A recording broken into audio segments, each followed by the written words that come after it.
بردمید از نو بهار و بارور شد نسترن.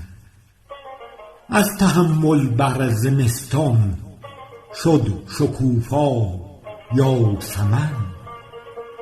قحطی احساس جان از رونق نوروز دل شد به در تا تازه آمد بر گلستان پیرهن.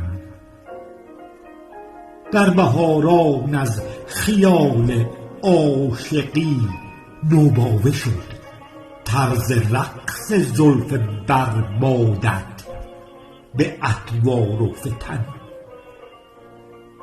کاکل افشان تا که شاندی بر نشان دیده جان.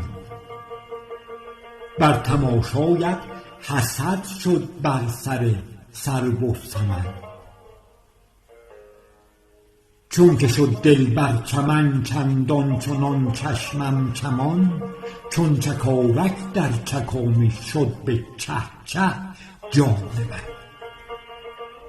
در میان این همه لطف نظر بر عاشقت رشک و اشک غنچگان بر گونه دارد صد سخن. تا که غرق سیر چشمت مست رویاها شوم. دختران رز بچینند از حسد دامن ز من.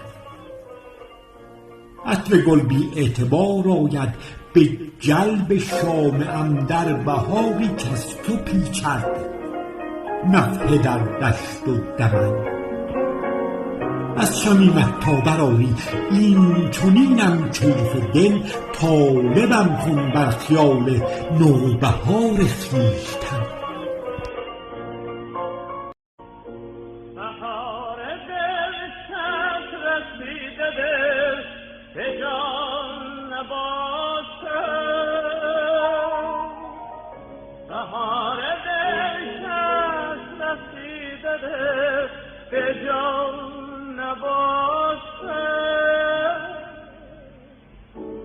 اگر که دل بردمی به